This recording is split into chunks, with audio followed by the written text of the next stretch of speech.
Hi there, welcome to the Schwowin's Nest. My name is Sandra, and I'm so glad you're here.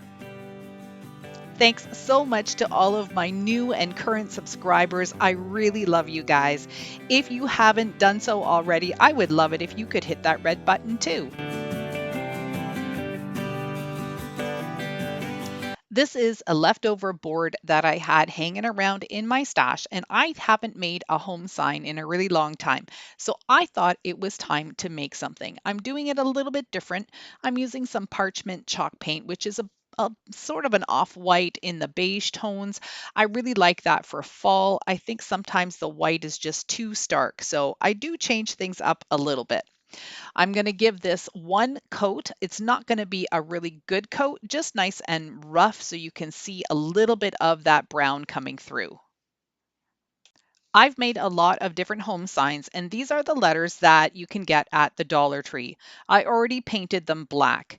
What I'm going to do here is take a bunch of different colored mini pumpkins and just glue them together to make a wreath.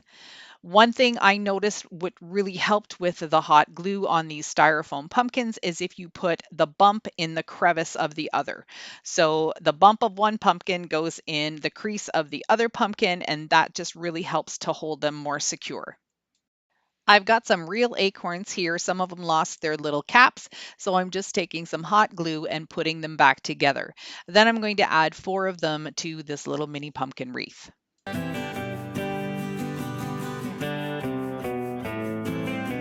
I also have these little tiny pumpkins that came off of a garland.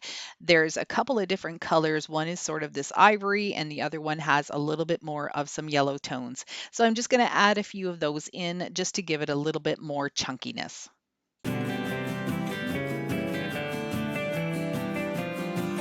The paint is now dry, and I'm going to be adding a little border around the outside edge. I thought it would be nice to kind of frame it out.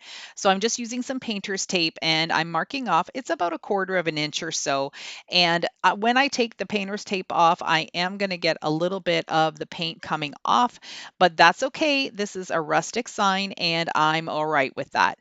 So just go around all the way with some painter's tape, and then I'm going to use some black chalk paint to do the edges.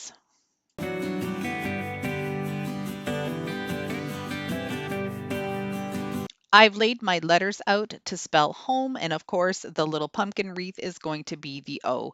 And I'm just going to use some hot glue just to secure them in place for now until I get the majority of everything finished. Then I'll secure them with some brad nails on the back.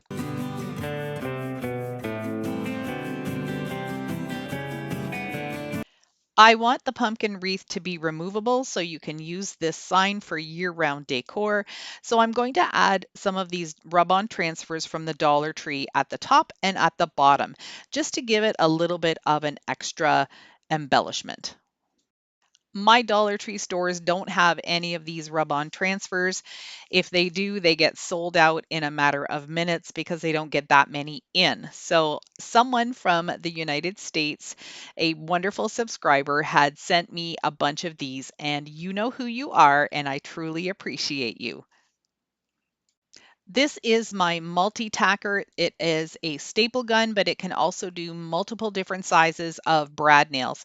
So I'm just going to be filling this up, and then I'm going to try real hard not to miss those letters. I'm going to tack them in from the back. I hot glued a command hook to the front for the wreath, and this project is done.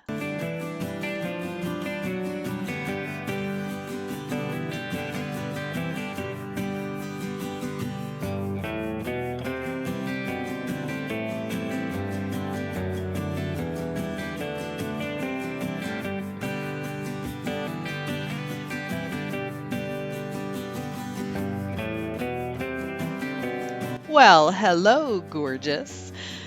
This video is part of the Pumpkin Flip collab with some of these amazing creators on YouTube. When you're done watching my video, please go down, hit that playlist link in my description box, watch all of their videos, like, comment, subscribe, do all the things, support the growth of their channel, just like you're doing for mine. You are sure to get inspired by all of the wonderful DIY and decor ideas you will see.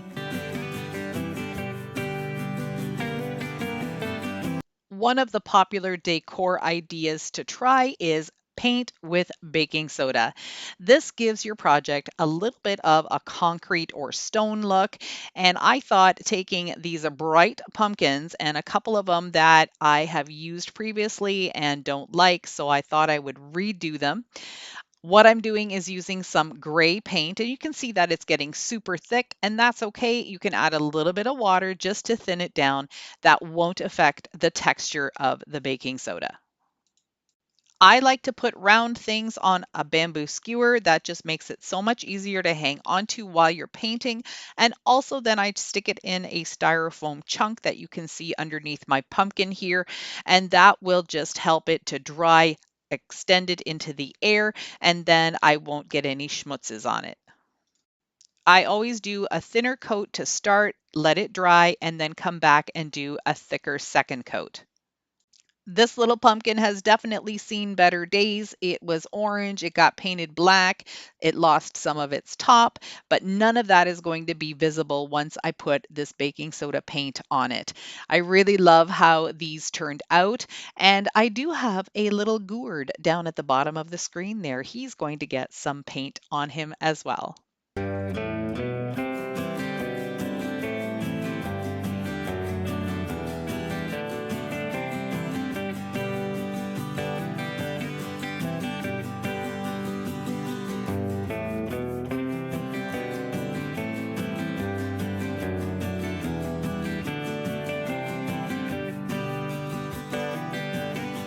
For this project, I'm using this wooden mailbox that I got at my local Dollarama store for $2. It's been in my stash for a while, and I thought I'm going to use it up for today. I'm going to pop off this little heart just using my Cricut spatula. Then I'm going to give it a couple of good coats of this chalk paint from Martha Stewart in a clay color. Once that was completely dry, I'm taking a little chip brush and some antiquing wax, and I'm going to give it a wood grain look. So I'm just going to be dragging my brush all the way up and down. So I'm going to be doing it in a vertical fashion, and I'm going to go pretty heavy with that antique wax. I'm going to be dipping my brush in the lid multiple times. I'm also going to be grabbing some more from the actual bottle, and it's okay if it goes in a little darker in some spots. I just want some of that clay color to peek through underneath, but this is a really fun way to make something look like wood that isn't wood. I've used this for lots of different projects. Sometimes I change the color of the base coat. I've done it with white, I've done it with an off-white color, and I've even done it with a black to just bring out a really dark, rich wood grain look. One thing I didn't realize when I was painting the wood box is that where it said mail and where it had the letter on the front of it, it actually was indented a little bit. So even with two coats of paint, you could still see the outline of the letters. So I decided to grab this piece of galvanized metal that I got at the Dollar Tree, and it also was in my stash. And I'm using some tin snips, and I'm just going to be cutting out a rectangle shape, and then I'm going to glue that on the front of the box. That will cover up all of the writing, but it will also make it look a little bit more rustic and farmhouse. When you're using tin snips, it's really important to go slow and be very careful because some of those edges can be a little sharp. These tin snips are really old, but they still do the job. I used Weld Bond glue to glue this to the front, and then I put a weight on it so it would dry. When it was dry, it popped off in a couple of spots, so I ended up just reinforcing it with some hot glue. I cut this pumpkin in half just using a serrated knife, and now I'm going to give it a coat of honey brown paint, which is my favorite fall color. It's from Americana Decor paints, and it's not a chalk paint, it's just an acrylic paint, but I did add some talc to it. You could also add some baby powder to your acrylic paints and make them be more like chalk paint. I didn't paint the inside of the box because I knew I was going to use this foam to put it on the inside. I'm going to be putting some florals in here, and this foam is just the perfect width. I'm going to trim it just a little bit with my serrated knife again, and then make sure that it's wedged in there nice and snug. I'm going to add some Spanish moss to cover up the green foam. I'm not going to glue it in or anything because once I get those flower picks in there, it's going to hold everything in place. I haven't used my solo wood flowers in a while. I love them for the fall and winter because they're so natural and rustic looking. What I like to do is take some bamboo skewers, and these are the ones that I can get at any dollar store. I know that Tree carries them as well. And then I just poke the pointy end right into the flower, making sure that I don't wreck anything on the inside. Now I'm going to also take some of these lamb's ear leaves and then hot glue them onto the flowers.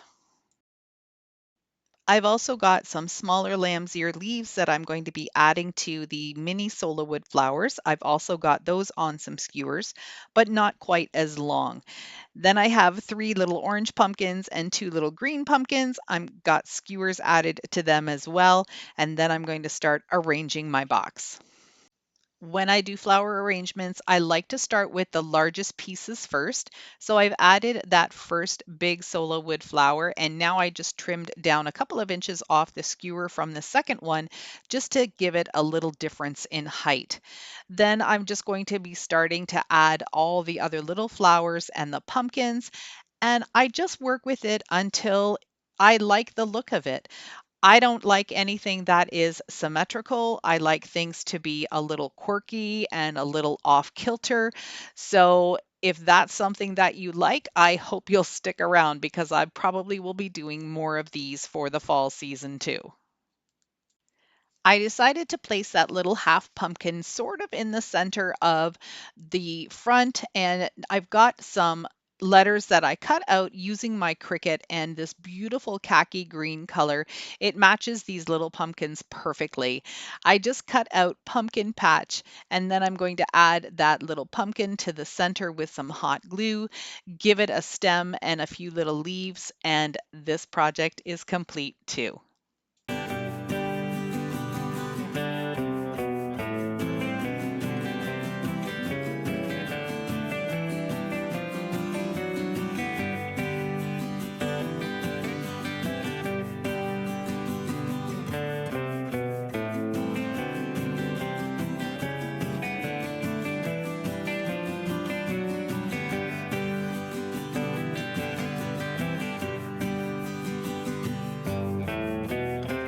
I haven't made a wreath in a while, so I decided to take this brown one that I got from the thrift store. It is a grapevine wreath, and I'm going to be adding these skewers again to these pumpkins. It's just going to make it easier to get that into the grapevine wreath and then reinforce it with some hot glue. I'm starting with this hula skirt from the Dollar Tree. I got this last year in the summertime and I had tons left over. So what I'm going to do is just kind of spread out the fronds a little bit, and then I'm going to just tie a knot in the center. And that's sort of going to make two tails, and that'll make it much easier to be able to glue this onto the wreath form. I'm twisting it in the center also to make it easier to tie the knot. Hot glue will hold really well to this paper and also to the wreath, but I just had to hold it down and keep it in place for a few minutes until the glue had a chance to set. Then I repeated the process, and I think I did it 2 more times so I could get some nice fullness hanging down on the bottom of the wreath. Once the last one was glued in place, I just kind of worked with the ends a little bit to pull them down and make them hang a little more straight.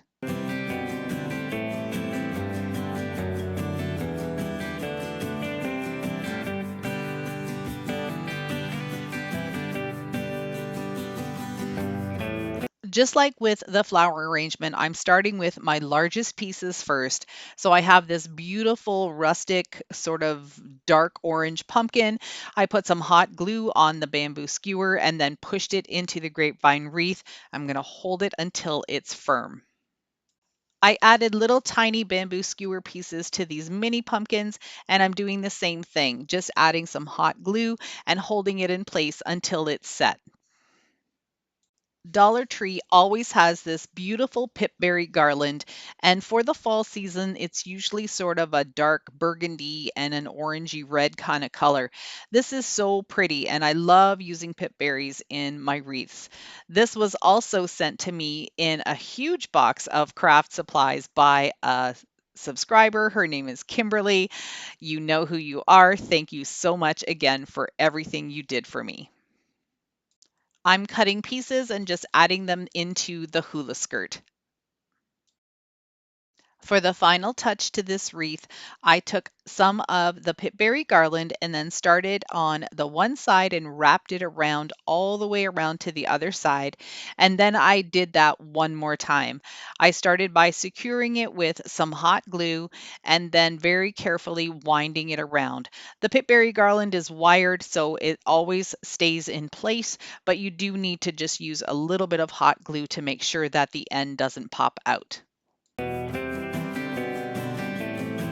Lastly, I added a really pretty burlap double bow. I made this using the two-finger bow method, and if you're interested in learning how to do that, I do have a tutorial on my channel with that. I believe the link is down in my description box. This wreath is really pretty. It's simple, it's rustic, it's farmhouse. My favorite.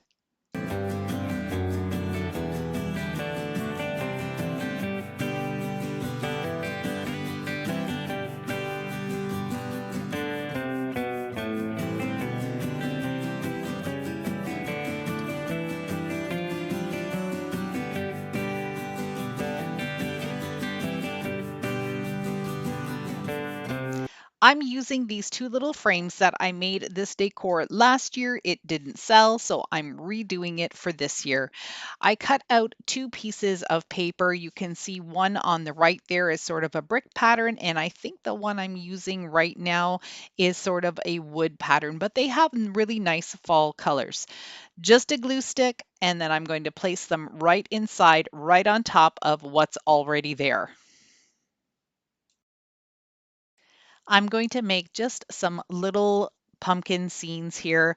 I took my serrated knife again, cut these styrofoam shapes in half, and I'm going to hot glue them right onto the little frame. I'm starting off with this green gourd, which is part of our Gourds collab that we're doing today. And then I'm just going to be adding some little pumpkins.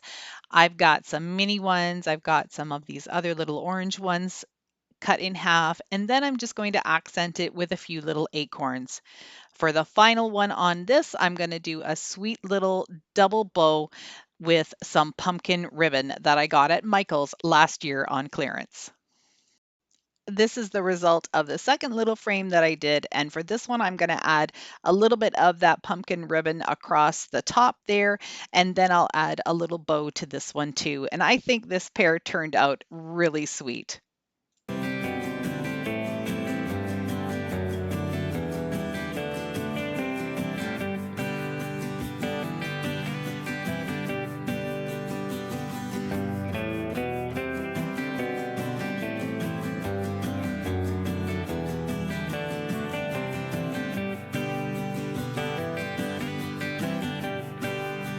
I truly hope you enjoyed my projects today and got some inspiration to get gorgeous yourself.